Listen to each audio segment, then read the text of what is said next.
السلام عليكم، ازيكم؟ تعال نعمل الوصفة دي مع بعضينا. وصفة بسيطة وسهلة وغير مكلفة. وصفة آخر الشهر.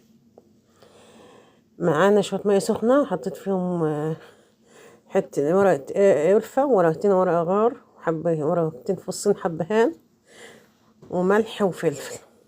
ما حطيتش ملح يا رب، استغفر الله العظيم. فلفل أسمر. وسلقت الهندوج شوية، يعني وديته غلوة بالظبط.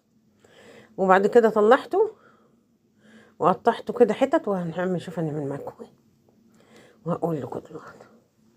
وانا صباح، ودي قناتي، واللي معايا يشترك، حطوا لايك، متنسوش اللايك.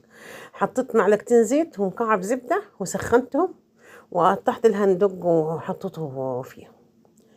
ممكن تعملها بسجق بدل الهندوج، يعني اي حاجة هتنفع برضه، بس السجق هتبقى جميلة جدا كمان. وشوحته في الزبدة بالزيت لحد ما بيدي قرمشة خفيفة كده. هطلعهم في الطبق وهنشوف هنعمل ايه.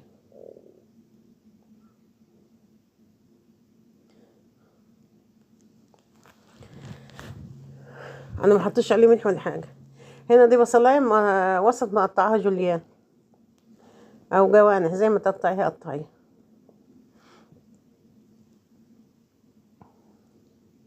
بصلايه وسط مش كبيره، انت لو عايزاها صغيره حطيها صغيره.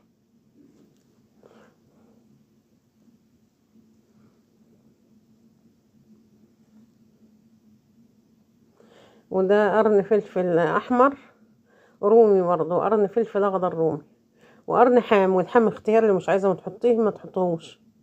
قرن الفلفل الحامي ده اختياري.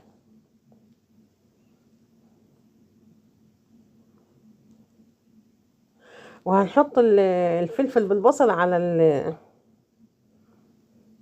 السجق كده في الطبق، يعني مش محتاجين نعمل طبقين ولا حاجه، لان هي اكله كلها على بعضها.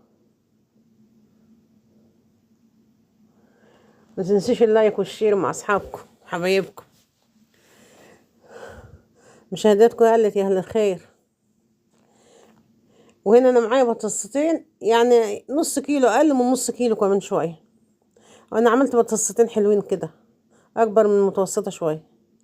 واديتهم نص سلقه على البوتاجاز في شويه ميه، وقلبتهم في السمنه بالزيت لحد ما لونهم بقى دهبي، ما احمروش بس لونهم بقى دهبي.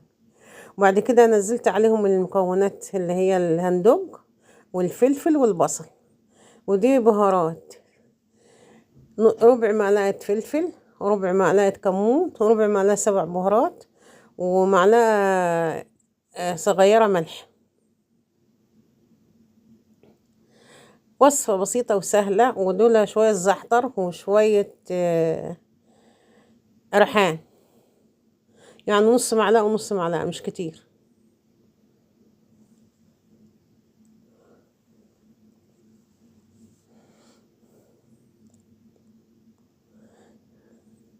ودي معلقة دبس رمان.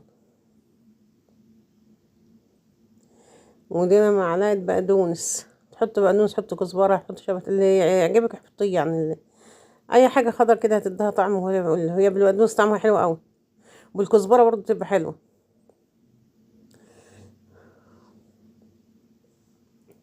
انا حطيت دبس الرمان كده، طفيت. اول ما تحط دبس الرمان تطفي على طول.